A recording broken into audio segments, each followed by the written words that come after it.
sur quelle femme?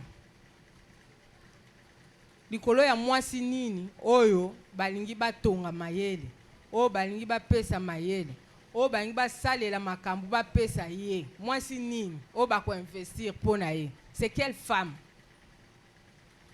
Pona nini kesu mituna wana na lobaki bongo? Parce que jusque là to bani na baptême ebele, to komi na baptême oyo, to komi na ngolelo. Na kopesa bref historique pour to e bako comprendre 8 mars eutaki wapi. Ezalaki na tango akala na ba maman na tango akala babandaka kosala misala. Bazalaka ko travailler na ba usine tout ça, alors à un certain moment ba monaki ke bazalaka ko travailler makasi. Mais bazalaka ko futa bango te, bazalaka ko considérer bango te na ndenge sengelaki. Po bazalaka ko se retrouver que na bango na basi na mibali bazo sa presque musala ndenge moko. Mais injustice ezalaki. Po bango bazalaki basi bazako pesa bango rien, bazako vraiment ko réduire ba avantage na bango par rapport à mibali. Alors basi wana ezaki na mukolo ba telemaka balobaki lelo likambo na fo suka.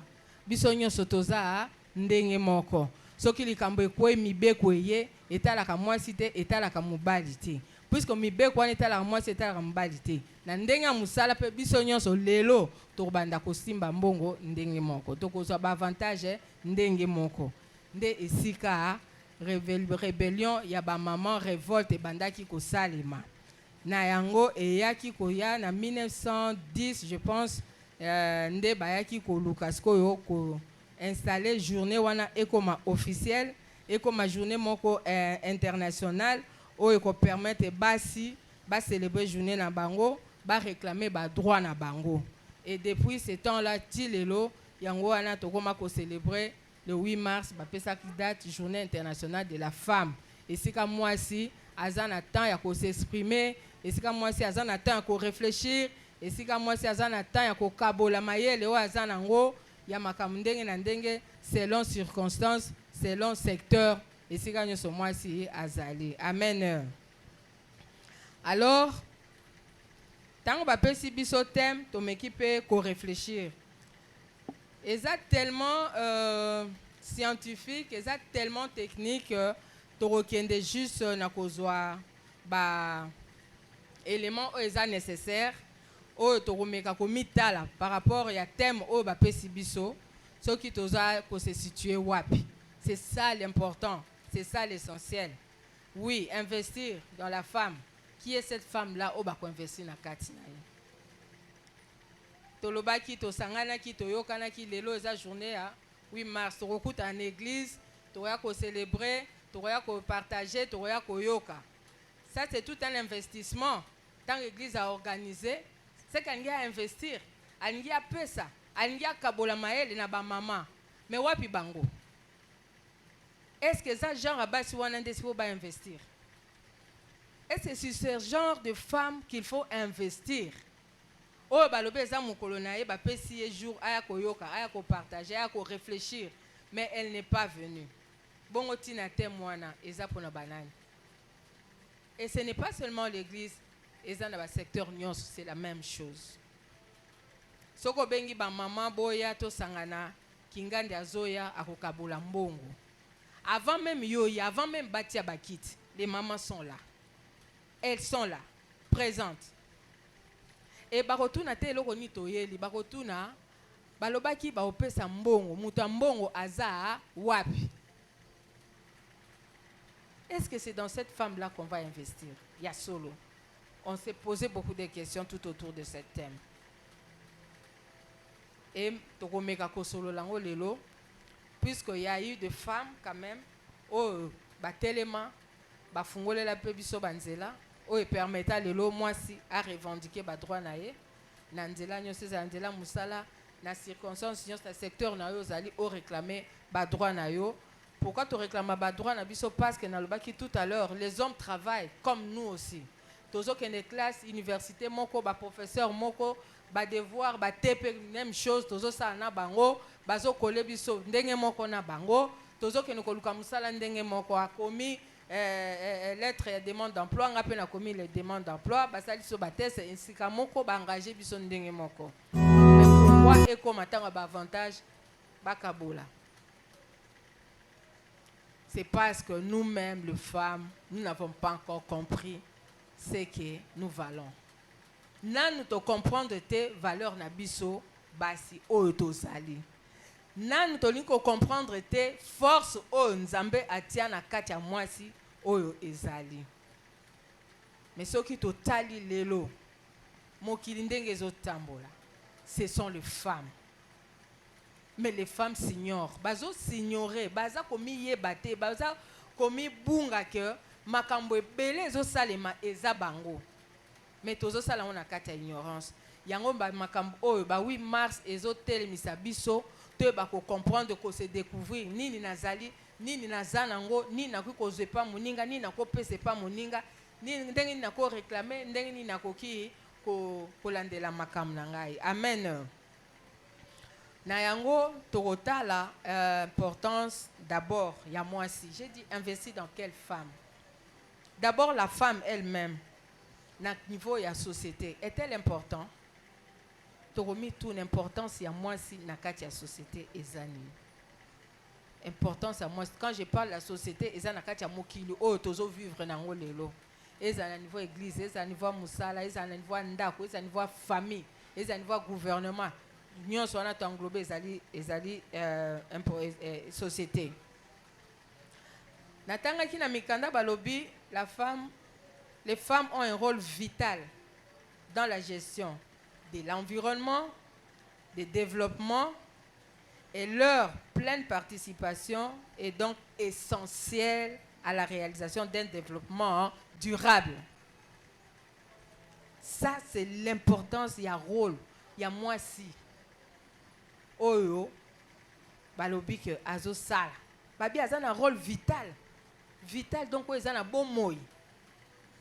Nde oyo mwasi azanango. Rôle vital wana babina kati ya gestion ya environnement. Environnement ezali nyonso oyo eza pembe na biso batu biloko bandaku tous biloko wana nyonso eza environnement. Balobi mo aza important la gestion ya kati ya biloko wana.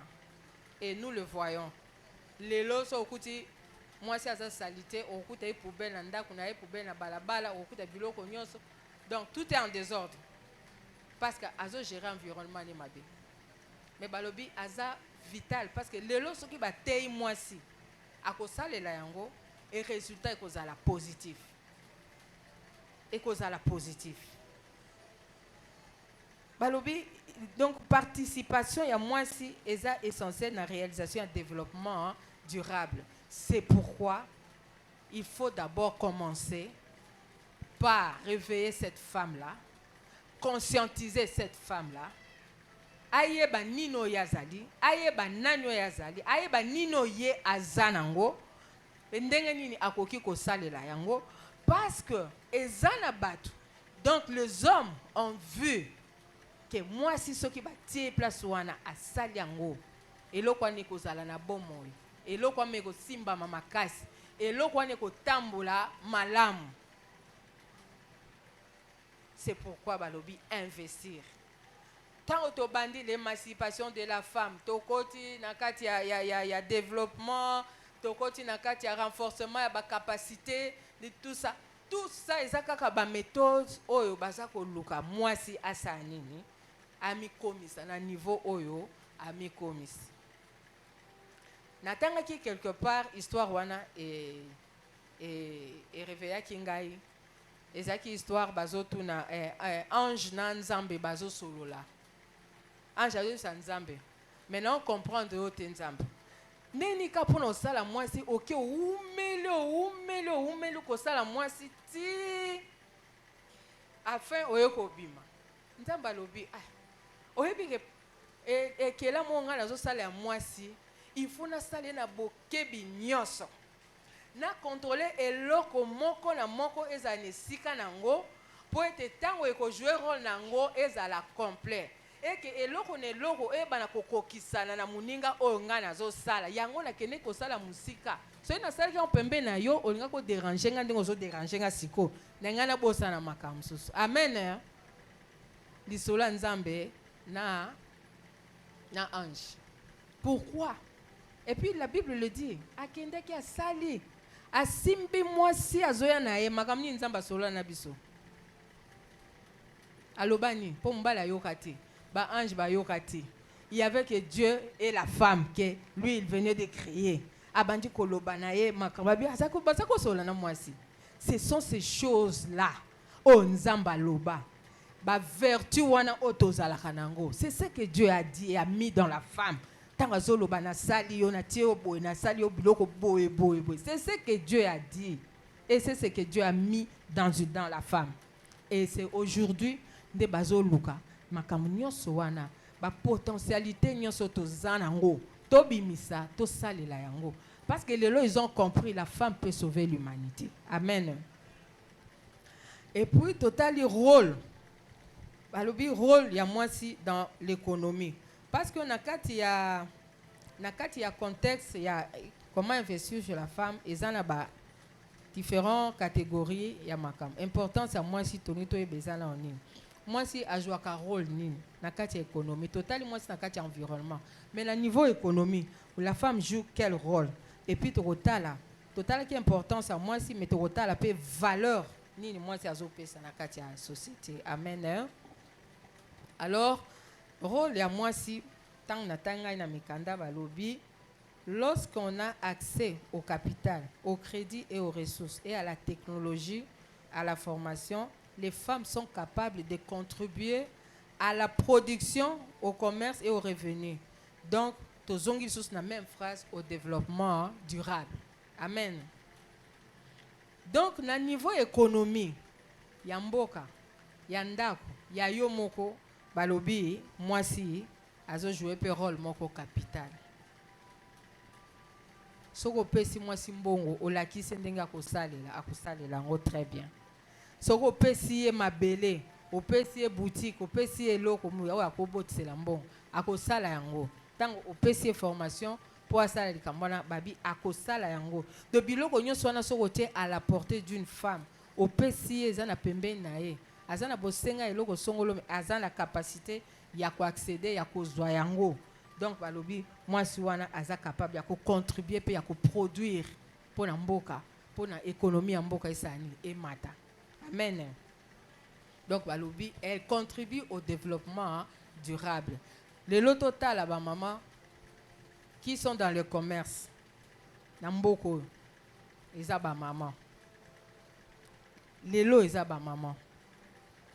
Na participa ki na réunion moko ya ba femme commerçante, ba chef d'entreprise, o bazana ba entreprise ba tonga eza na kati ya Congo. Nazaki étonné.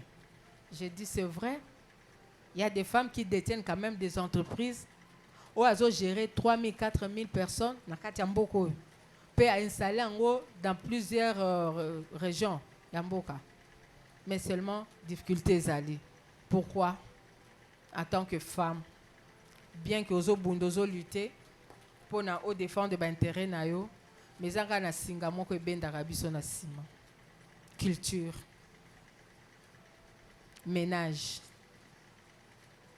ebenda rabiso na sima. Soko kanisi ka komi place wana et aux barrières ozongi sima. Mais il y a des femmes qui ont foncé. Nathalie, jeune fille, elle n'a que 35 ans d'âge. Azoloba, azo fait sa témoignage et qu'azo détenir les lots, na compte nae, azo détenir au moins plus de 8 millions de dollars. Ba banque et l'andakaye et pesa mbongo et pesa ba projet à ça là pour travailler.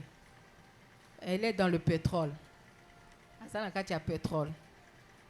J'ai dit ah bon. Donc ezali na basi ou msusu o ba comprendre, ba saisir ça ba occasion et matisa bango.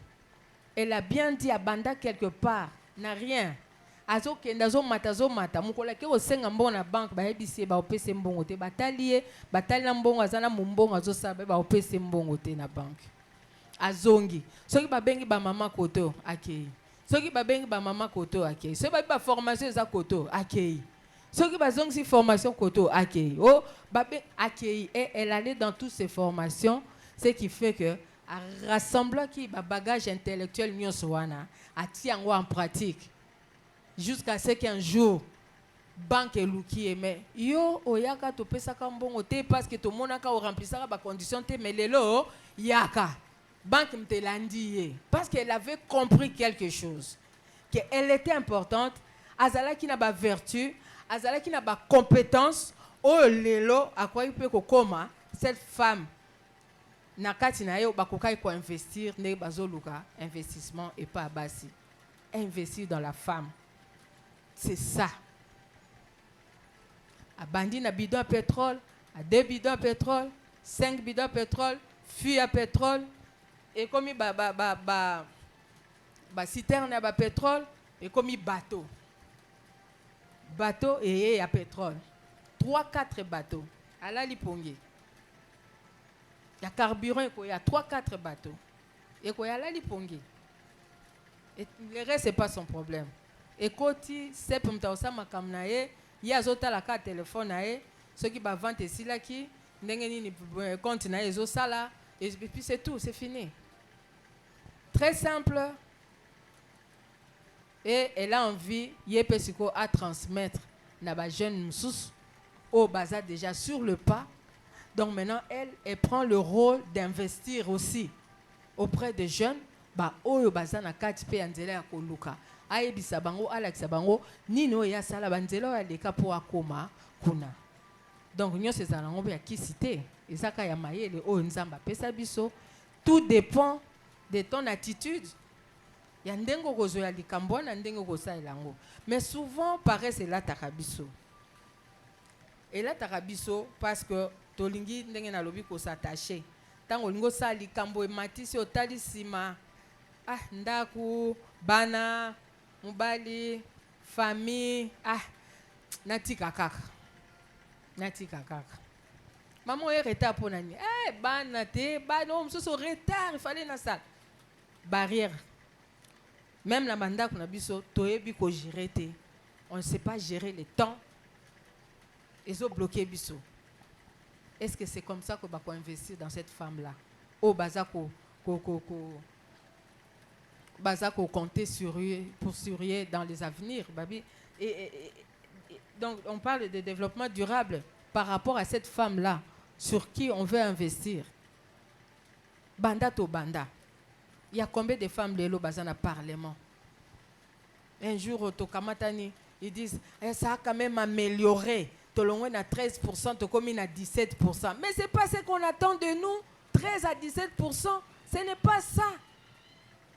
Et dans les 17% wana qui ont été nommés à Sali Loroté, parti et kaka kende au représenté Bassi. Et l'on y a zana pour défendre Bassi kuna na parlement. Zati. Ba nommé batie PDG. Et l'on y a kende ko sala kuna et bante me batie kaka mauvais gestionnaire. Ba entreprise les okufa, misal les okufa parce que cette femme là chez qui on n'a pas investi. Amitiki, ba memae kaka komema parce qu'elle ne veut pas faire des efforts. Et c'est là ils ont en pâtir basignon sur le monde entier, il y a pays à tous les niveaux. Les mamans, nous devons nous lever. Totelema, toluka, oto zanango, to salila. Amen. To salila. Balobi, une femme de valeur dans la société, na makomi balobi. Elle est le premier facteur de développement économique et humain. Bota la définition bazo pesa. Rien que pour la femme, hein. Azali premier facteur. Il y a liboso donc elembo o ya liboso. Il y a développement. Elembo ya liboso ya botomboli. Si je peux dire ça en lingala. Il y a mboka. Elembo. C'est que bisobasi tu as la valeur makasi les mamans. Tomi c'est découragé. En tout cas, toyeba ya solo thème oyo et année oyo ba maman ebele bazaka na kati, tous les bakondi sont là dedans et nous on est de crier biso to le quoi ba syndicat hein, les syndicalistes hein. Vous allez investir dans quel genre de femmes? Basi obozo former te, basi obozo encadrer te, basi obozo sa eloko et il y a rien eloko mon côté ba fungola ba école ebele il y a formation pour la base. Tu ne trouveras pas de femmes là-bas, elles ne sont pas là. Bazana bureau asilisi mbango ifazonga ndako. C'est vrai tozana ba ménage, c'est vrai, on a des familles, il faut entretenir, mais on a besoin de nous dans la société. Revenir dans la société yango to okene ko bakisa na ndako po bana na bazala bien, po foyer zala bien, po avenir pe esa nini ezala bien. Amen hein? Donc moi qui na makomi on revient toujours pour la kotombola mwasi balobi elle est plus large que l'instruction. Ainsi balobi une entreprise soit une communauté ou un pays peut progresser et se développer proportionnellement à l'effort durable qui est consenti en faveur de l'éducation et de la recherche auprès de la femme. Bah maman, c'est trop fort. C'est trop fort. Pour na keba kene koloba makambo nyonso donc pour na mboka ou entreprise communauté et progresser pour ne tombwama et kotambola na niveau ya makasi oyo bako pesa en faveur ya ko tonge pas moi si ya ko éduquer moi si ya ko former moi si na makambo nyonso oyo esengeli. Amen. Amen. D'où ngana loba toujours les femmes ou même les hommes, tout le monde n'est pas leader. Tout le monde n'est pas leader. Parce que le leadership, c'est un talent. Babota makanango. Mais eza na leadership musus oyo eza acquis. Parce que nommé on a poste moko, yango epesio le leadership comme leader par nomination. Et souvent au komona que muto aza na talent ya leadership te. Celui qui n'est pas né avec ce talent là, azara na difficulté ya ko gérer, ya ko diriger. Parce que c'est un talent. Savoir écouter les autres, savoir se faire écouter, savoir rassembler tout autour, convaincre et puis s'améliorer mon tout.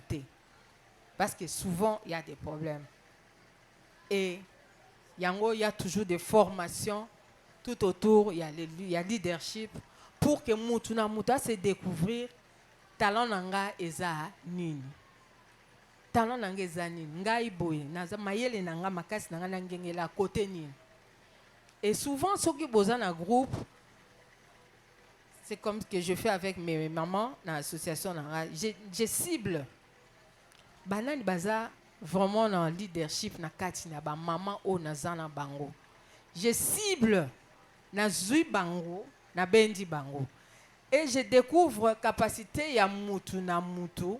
Après na former équipe et là on est tranquille et mutu na mtazo exercer talent o ya zanango et pas ya baninga. Parce que kokuta bamsusu baza faible, bamsusu baza très forte. Et je dis toujours que les faibles, il faut toujours soutenir ceux qui sont... Les forts plutôt, c'est soutenir ceux qui sont faibles. Et vous aussi, les faibles, ce n'est pas parce que vous soutenir bino boza faible qu'il faut que poids, dans ces conditions, on vous lâche tout tiki bino nase parce que vous ne voulez pas monter avec ceux qui vous ont laissé les escaliers. Est-ce que tu sais comprendre? C'est ça aussi l'investissement.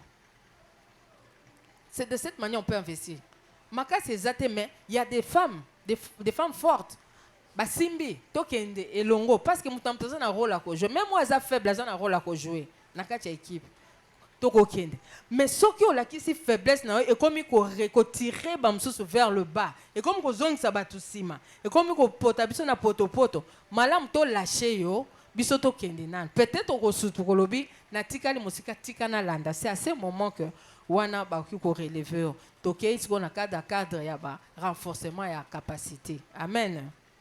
C'est pourquoi il faut toujours kokende soki balobi formation eza quelque part maman kende yoka landa ekosala o malamu ekoaider yo même na foyer na yo même na bana na yo tu sauras vraiment découvrir eloni eza na kati ya bana na yo tu sauras aussi kotombola ba talent ba leadership eza na kati ya bana déjà ko former bango parce que yo moko pe maman au comprendre eloko yango yo moko pe maman tu peux investir auprès de tes filles à la maison. Attends, parce que le lot n'a pas investir auprès de la femme, tout au colis. Avec ce que nous on a dans nos têtes là, on va investir encore quoi? Maintenant, il faut qu'on investisse chez les jeunes filles. Oh, ça va venir à lobby. Tout ce qu'on a raté chez la femme là aujourd'hui, ce sont avec les jeunes filles. Amen. Yango sengé na ba jeune fille. Tant ba benga réunion maman, soyez toujours là. C'est tout un investissement. L'église a dû investir. Amen. Et dans la deuxième partie, pour tout bando kendo chité, ba ebisi biso na terme na biso accélérer le rythme. Accélérer le rythme wana ba maman, je pense eza déjà na niveau oyo. Là où maman na niveau oyo azali, au salaka nini, tu travailles, au salaka commerce, au salaka loko songolo. Maintenant il faut ba ya ba mona place yo zali une expérience yo zanango. Baye basikoyo ko bakisa o mata mwa mbango o réaliser mbango o yaza faible ba matisiye tout à l'heure ndenge na lobby ba commissie forte akoki ko se défendre akoki pe ko réaliser ba besoin na ko réaliser ba projet na ye voilà le mot ba projet na ye songolo pakala amen. C'est pourquoi bah, il faut accélérer. Chez une femme, le lot le belaming, ba femme entrepreneur, aux hommes on a le banque et comme sopana parce qu'il faut investir, bah il bambongo, il faut donner le crédit aux femmes pour à travailler, à matambangu, pe à comme moi si oh bah le loko bengae une femme riche parmi d'autres tant de femmes. Bah comme le loko loba non, il faut to meka ko ça ko lutter contre la pauvreté. Et il parle toujours de la pauvreté de la femme. On ne parle pas de la pauvreté de l'homme. Pourquoi? Parce qu'on a compris. Si la femme est économiquement forte, ce que moi c'est Aza Makasi na mbongo, Aza Makasi na économie mbongo peut sauver aussi Mobali. Parce que dans la femme là il y a tous les ministères. Oh mibali ba na ngote. Oh mibali ba zokabola. Au ministère de la santé, la finance, yani moi c'est Aza na ngonyonso ye moko. Pour ceux qui ont beli, moi na beli, car maman m'a soigné. Côté na ministère de la santé. Ceux qui papa il a bon, a sali gérance, a sali calcul, a sali éconzo. À côté na ministère de l'économie na la finance. Ceux qui ont balou, qui ont zong bana ba soigné. À côté yé moko maman, na ministère de la justice, na donc on est dans tout. Oh et beba qui kuna maman qui est na famille, na belle famille, qui est au kabola likambo. À côté na kata ministère des affaires sociales. Et zandenge ni na moi éconzo qui est to sauver, bakisa Minerva la moi na bosomba foufou. Maman koti na kati ya ministère des affaires sociales. De la ministère oyo et qui m'a ba maman té. C'est moi que nous devons nous connaître ce que nous sommes. Oh affaires étrangères intégrateur régional maman. To yamba ba bokilo ba semik ba intégration. Ba ba koti to jouer la ministère intégration régionale. Affaires étrangères yangoka. Les mamans nous jouons tous ces ministères là. Et les hommes ont compris. Mais pour que ka baza mibali, bali komi kitisate, nde bazo la biso ba thématique ebele o parce que biso mon copé toni comme se comprendre de ce que nous sommes, alors on se laisse gérer par les hommes. Amen. Donc voilà manière balobi à quoi accélérer chez une femme. J'étais en train de dire tout à l'heure pour que to comme la égalité au tozo lo balelo et c'est beaucoup plus biso ba chrétien to lo bakaiza égalité na ndenga musala tozo salela ya rémunération tozo sala musala ndenga moko toza légal. Toké koluka mikanda na sala entreprise nanga et pas moi na mbali eza facile et pas moi na moi c'est ça compliqué. C'est ce que nous vivons. Tout est que ça ba plaidoyer awa batala likambo oyo ba léger quand une femme bolobi besoin investir mais quand une femme va à luka ndenge nini à ton entreprise na et comme un problème mindondo ebele.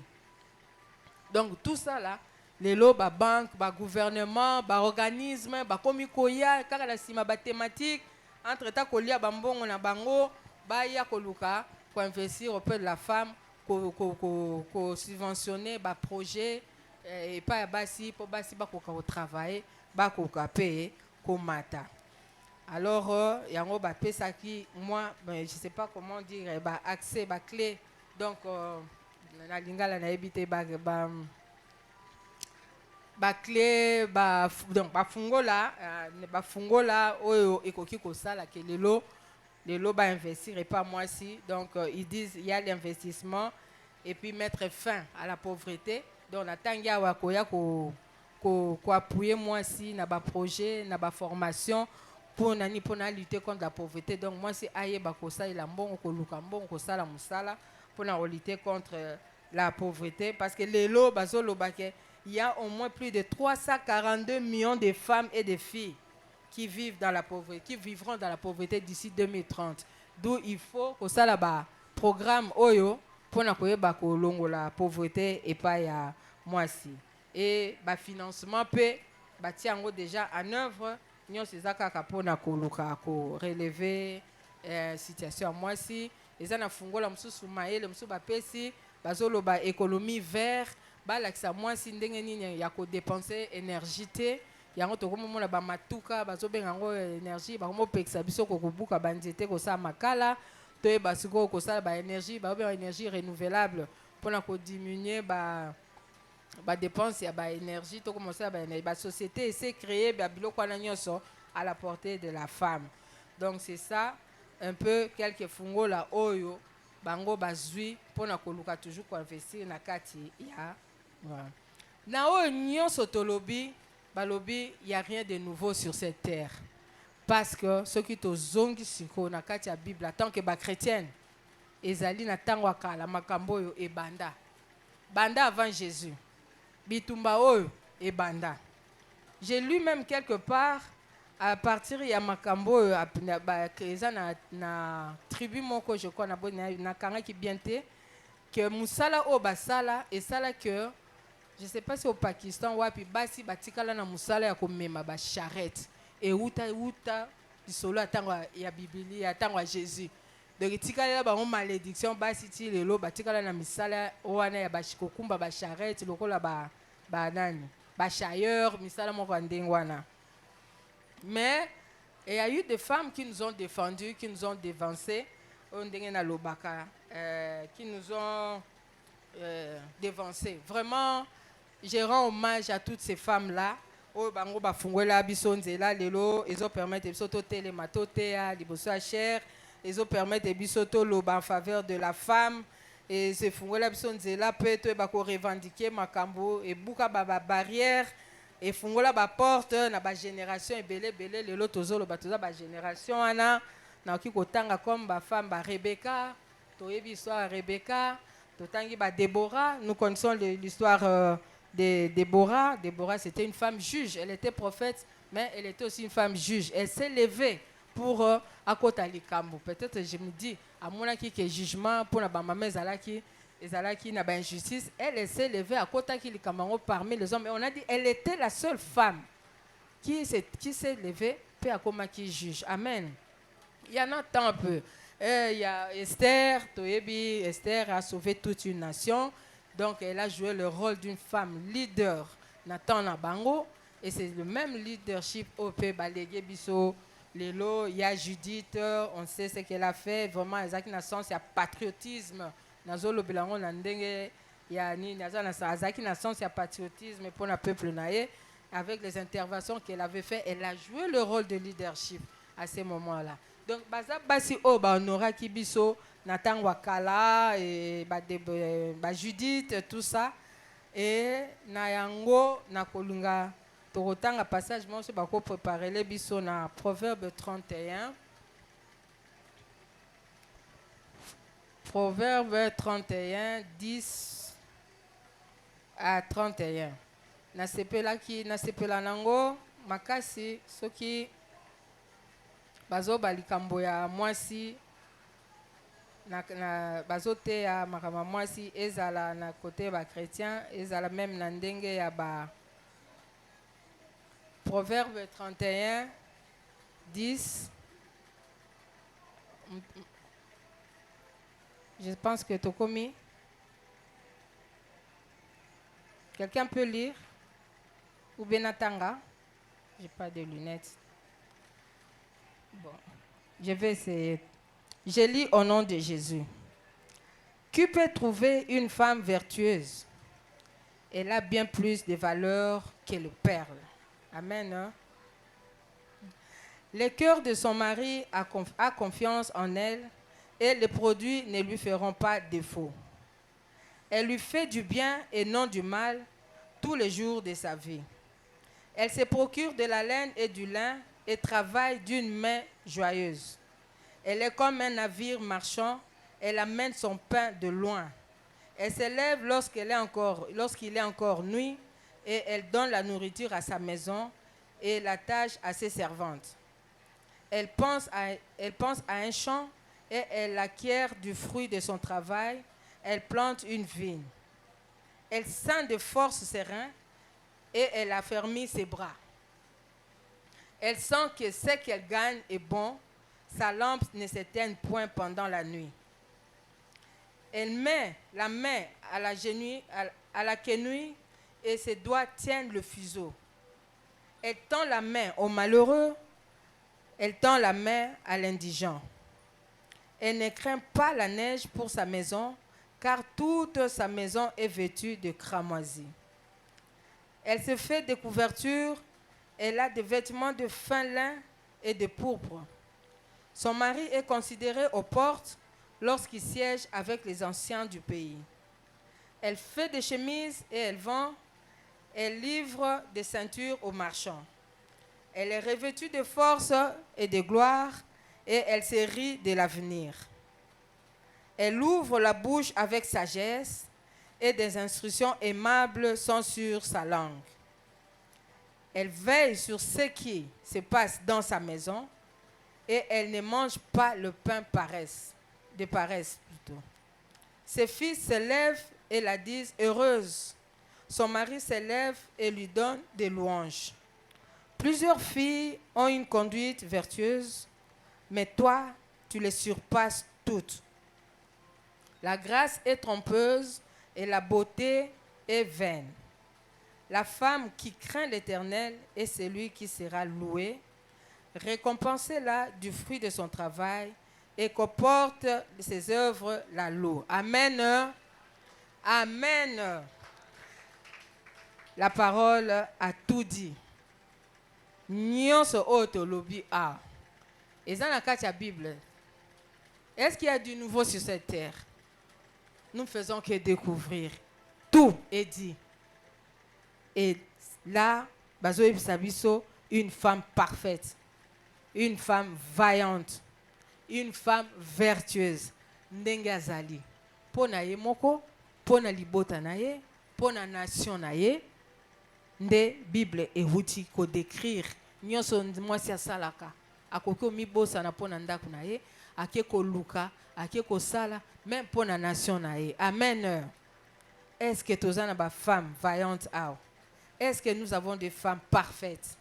La femme parfaite, c'est celle qui craint Dieu. Nous avons des femmes dans la Sainte Église. Basal ici séminaire parce que l'Église veut investir dans les femmes. L'Église veut investir, mais il va investir sur quel genre de femmes? Kaka ndenge toyaka tokimaka culte nga moko mutali boso. Kende tokimaka prière. Ndenge toyaka retard. Ndenge to néglige enseignement. Nous ne voulons pas être enseignés. Tokanisa peut-être le solango eza ba mususu. Ba oba mesana koya ba représentaka biso, to mesana ko se faire représenter. Et c'est sur cette femme qu'on doit investir. Likolo ya moi si andenge wana, ce qu'il faut ba investir, ba ko investir ndenge ni. Ba o pe baza déjà engagé. Il faut accélérer. Ba talent ezali. On a déjà ici. Tozana ba maman paka. Tozana ba maman évangéliste. Tozana ngo nyonso. Sur qui on a déjà investi. Maintenant, il faut accélérer. Papa Lobi, ba prière eza chaque mardi, ba catégorie nyonso, ba service nyonso il faut ezala. Parce que maintenant on veut accélérer.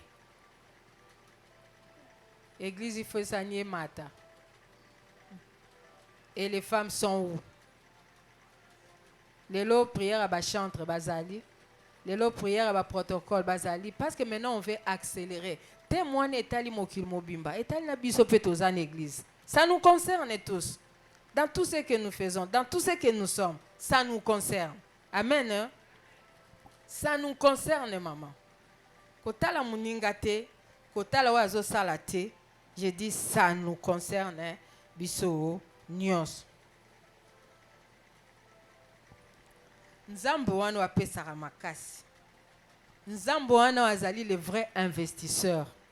A investir na kati ya moko na biso. Amen. Hein? Nzambo wana tombola mwasi moko na moko. Amen. Hein? Talent, leadership ya mwasi moko na moko. Esa nini etombwama. Amen. Hein?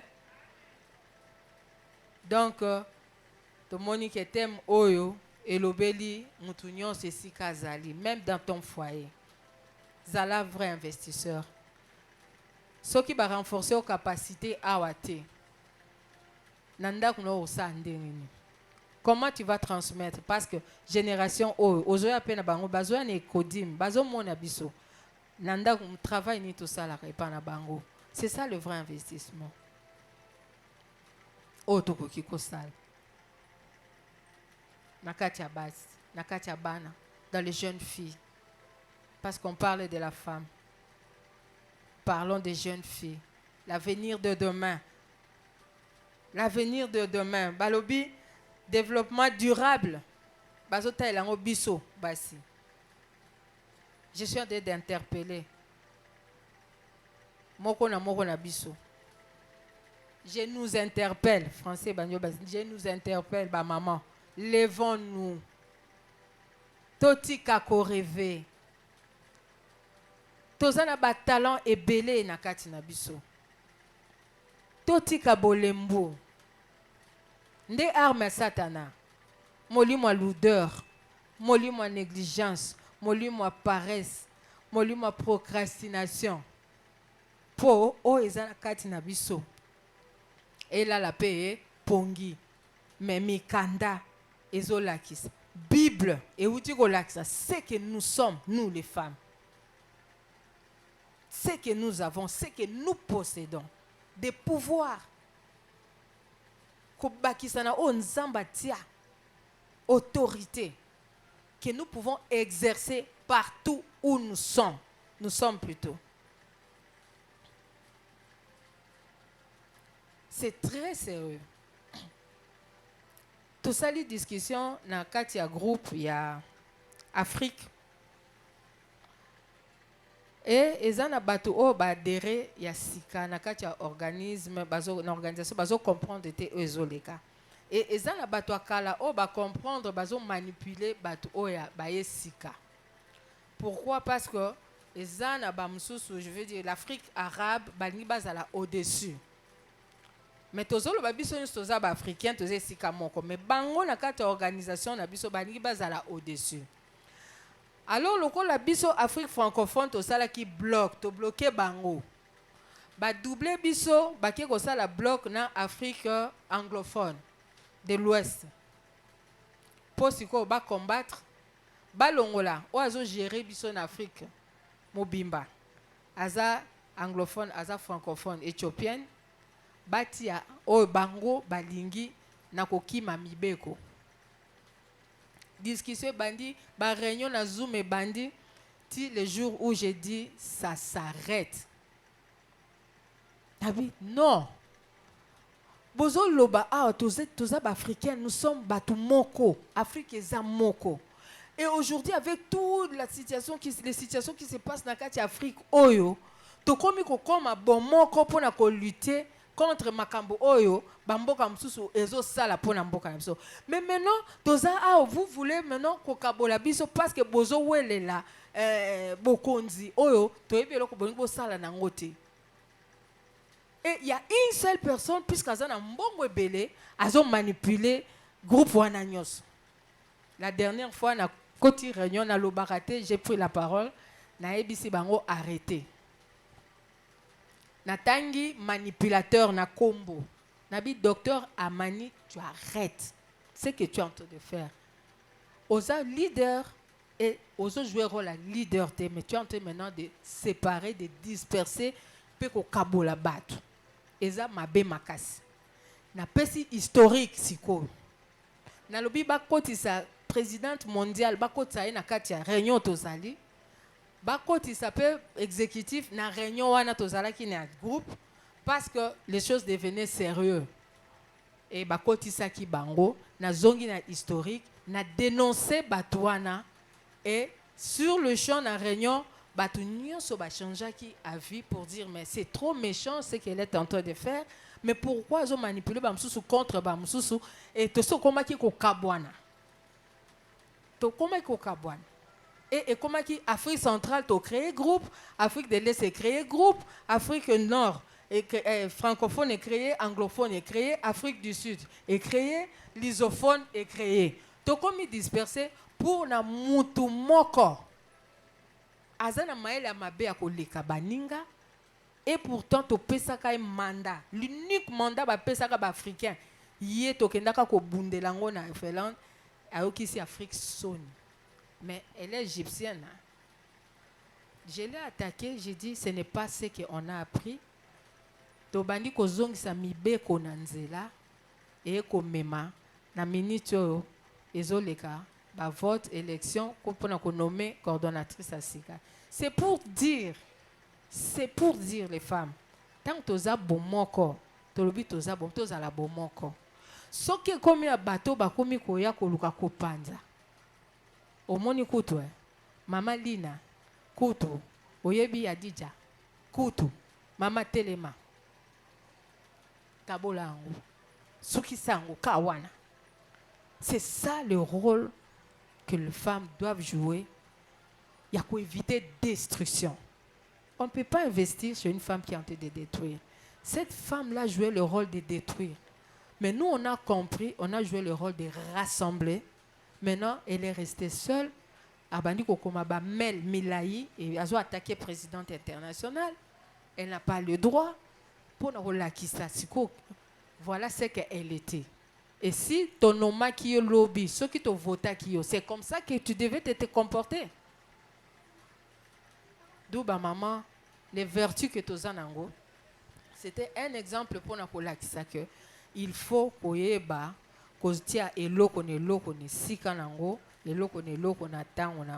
ne jouons pas avec les sentiments, ne jouons pas avec bateau, un sentiment, il y a ko kabole, il y a ko dénigrer, il y a ko kitisa, il y a ko amwendi, il y a ko bebisa, il y a ko lalisa. Non, totikango. Amen hein. Totelema. Pour que l'investissement est malade. Et le meilleur investissement qui peut être fait chez la femme, c'est à l'église, à travers les enseignements et les prières. D'investissement est malade. Que la femme est spirituellement comme physiquement. Parce qu'il y a des choses, même dans Moussala Viva Kango, ce que les baluko crée na coin mur, au nom de Jésus que ça s'arrête, parce que tu as cette autorité, tu as ces vertus en toi, tu as cette puissance en toi. Nous avons doté un haut. Alors dans le moment où il faut qu'on soit autorité, la puissance que Dieu t'a doté, on se servir en haut. C'est ça l'investissement que tu as pris à l'église, la puissance là qu'on t'a donnée à travers la parole. L'autorité nous a doté à travers malobaka autres kabola. Amen. Hein? Tika nzambe wana a fortifié moi si moi qu'on a katal tongana biso. Tika nzambe wana a élevé ba jeune fille. A la musa ba jeune fille. Tika nzambe a pesa kimia na batata ba comprendre nini biso ba maman tozali. Amen. Hein? À comprendre, vous aussi les hommes, vous devez investir auprès de vos femmes et auprès de vos fiancés. Investissez. Et ça n'a pas belé à investir. Lobby, tu bien ngoté, mais il faut investir. Kozalaka patron te, kolata ka bagalonte. Tika matalana, tika mawelisa, zala souple, au comprendre de vindenge zali, investirez pas moi si. Amen. Pour mikolo tozo mona makambezo le kaka ebele ba jeune bazolanda moi ligne moko boy surtout les garçons hein arrêtez prenez le temps au s'investir, et pas n'a pas investir, mais tu vas investir chez la femme. Parce que tu sais ce que vous allez récolter après. Amen. Hein? Gloire à Jésus. Toroté les mains.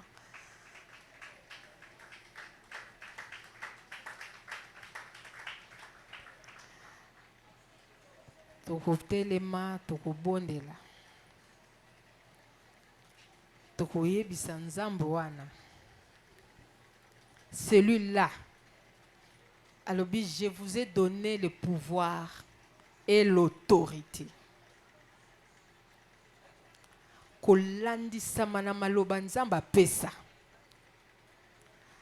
Balobi par le pouvoir qui nous a dotés et par l'autorité qui nous a conféré.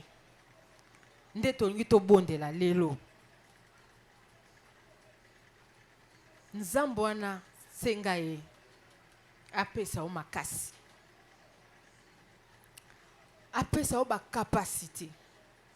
Soki ezalaka oyebaka te lelo nzambe wana alamusa yango. Alamusa eloko eza na kati na yo, talent oza nango, mayele oza nango, don oyo oza nango, parce qu'on en a besoin. Elamuka, parce que tu vas l'exercer quelque part dans ton foyer, à l'église, là où tu travailles, dans la communauté. To bondeli to sengi puissance en nzambe kita. Et banda ko réveiller ce qu'il a mis en nous, les talents qu'il a mis en nous. Prions les mamans, to bondeli. Père éternel, Yahweh papa, to ye liboso na yo nzambe na lola papa. Utokelaka mokili Seigneur. Tu as mis des pouvoirs en nous. Tu as mis des talents na kati na biso. Au pesi biso ya ebele Père éternel. Lelo Père de gloire, à travers matéa oyo. Touti koyoka Père éternel, tozana ebele otiakati na biso. Yango lelo tolingi nzambe, oyo tiakati na biso, ebanda ko telema. Oyo tiakati na biso, ebanda ko bima. Oyo tiakati na biso, ebanda ko monana. L'autorité oyo latisa biso nzambe, to banda ko latango. Esika nyonso na moment nyonso nzambe, ezala réveiller en nous. Saint-Esprit, oyo la musako apesa ka force, abanda ko la musa. Tout ce qu'il a mis en nous, les talents, Allah Moussa, ma vertu, tous les femmes parfaites, tous les femmes à qui on peut compter, famille qu'on compter, le pays qu'on compter, société qu'on compter, église qu'on compter, foyer qu'on compter sur toi. Bonde la maman, yebisa nzambe, nazali femme moko vertueuse. Je suis une femme vaillante, je suis une femme parfaite, Père éternel. Nini lalakati nangai, nini etiaka ngai la distraction. Nino esalanga ngala telemate nino zong sakanga sima oyo esalaka na miyeba me nasalelaka yango te. Nzambe tombola ngai, nzambe lamusa nyonso elala kati na ngai, ezala badon elala kati na ngai, talent elala kati na ngai. Nzambe lamusa ngai yango, nzambe lamusa nga batalant wana. Bondela ndeko na ngai, bondela nzambe lamusa batalant. Nzamba pesa biso makasi ya koyeba ko salela. Nzamba pesa biso makasi ya ko découvrir davantage jour pour jour. Les femmes se sont levées. Les femmes se sont levées. Ba Rebecca ba telemaka, ba Ruth ba telemaka, ba salaka ya bikamwa. Pourquoi pas biso le loto sala yango? Bondela maman. Tozo bondela. Senga lisungia molimo mosantu poto yeba kotelema réellement. Maté abalakisi biso lelo balobi investir en faveur des femmes, accélérer le rythme parce que tozo kende tozo sala neti tozo avancer mais tozo kende malembe to senga molimo mosantu ala musabiso esika distraction ekota ki paresse bolembu to yeba kotelema réellement to sala basi oyo bazo mema mboka likolo, basi oyo bazo mema église likolo, basi oyo bazo longwa na futilité na ba distraction tozo bondela. Cher Saint-Esprit, nous avons besoin de toi. Nous implorons ton soutien, Père éternel. Cher Saint-Esprit, kamba ba maman, kamba ba jeune fille, to boyi distraction, to boyi paresse, to boyi médiocrité, to boyi ignorance, cher Saint-Esprit. To lingi to sala ba oyo ba kotelema, ba oyo ba sotelema, pona kotonga mboka, kotonga etonga, kotonga mabota. To lingi to kende liboso. tozala te baoyo baza à la traîne tolingi tokende liboso mboka ekende liboso na kombo na Yesu. Merci cher Saint-Esprit de fortifier les femmes, les jeunes filles, ton église, car sans toi nous n'aurons pas cette force-là. Merci Père éternel, yondo yoki mabondeli na biso tika te kombo na yo mama na kombo na Yesu to bondeli petolobi. Gloire et louange à toi Seigneur. Amen.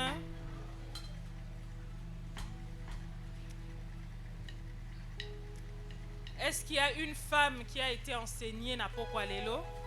Ba maman, est-ce que sengo ezali? Ba maman et sengo ezali?